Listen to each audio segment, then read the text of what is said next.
Hey guys, a new file has appeared. It's problem type 2 of the trig identities proof. Okay, let's see what we have in here. Um, these people hold that 1 minus cosine squared of an angle times 1 minus cosecant squared of that same angle is the same as calculating just the negative cosine squared of that angle. So let's see if that is true. We have to prove it. Actually, it's going to be true. So let's see what we can do first. We're going to start with the left-hand side of the equation, and we are going to try to get to the right-hand side of the equation. All right, so this is going to be really interesting because we're going to use several identities. First, let's focus in this part. 1 minus cosine squared. That looks like a Pythagorean, don't it? 1 minus cosine squared. Remember that you can modify these because these are already true. So you can say that sine squared of an angle is the same as 1 minus cosine squared of an angle. And that's actually what we're going to use because we're going to change 1 minus cosine squared to be sine squared. And I'm going to write that in here, sine squared. The rest of the expression is going to remain the same for now. So what I did was changing that into this, that into this. All right, that is a Pythagorean identity. And then, all right, let's do something similar with the other one. 1 minus cosecant squared. That looks really similar to this one, but we're going to change this a little bit because I want 1 minus. So I'm going to modify this and it will be 1 minus cosecant of an angle is the same as, I'm going to put this cotangent in the other side of the equation and it will be a negative cotangent of that angle. So yeah, remember you can modify this at your own convenience. All right, so I'm going to validate this.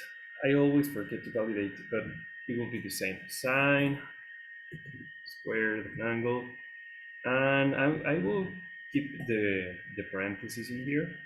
That will be the same. 1 minus cosecant squared is the same as minus cotangent squared of that same angle. So that is what I did. This is what I did. I changed these two guys. And I'm going to select the rule. That was a Pythagorean, and I'm going to validate it because going further. Yeah, all right. And then what should we do next? Look at what you want to get. Look at what you want to get. You want to get minus cosine squared. We already have a minus, so that is a good thing. The squares are there, but we don't have cosine. Maybe we should try to change the whole cotangent. Yeah, I'm going to use this one, the quotient identity, because I don't want cotangent. I want things in terms of sine and cosine. Maybe yeah, that's what will happen. Cotangent. Yeah, if we have a square there, then that means that all of this is a square, right? So I'm going to change that. Now sine squared of an angle, I'm going to keep the parentheses, is the same as, well, I have a negative. The negative will be there anyway. So that would be cosine squared of an angle over sine squared of that same angle. So that's what happened. Notice that the negative sign is still there, right? Because we need it. All right, so that was a quotient identity. Quotient, yeah, and I'm going to verify first. Yes, it is correct. I'm going to fix this because it doesn't look good like that. Right, I'm going to get rid of these two.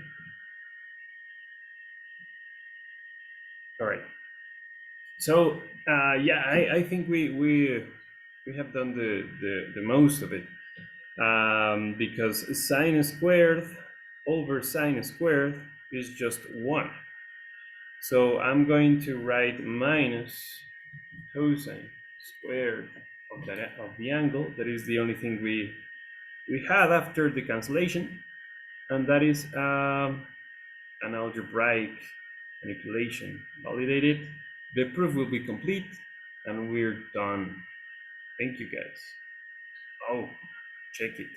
Don't forget to check it. This is one important thing. Don't be like me. Check it before you go.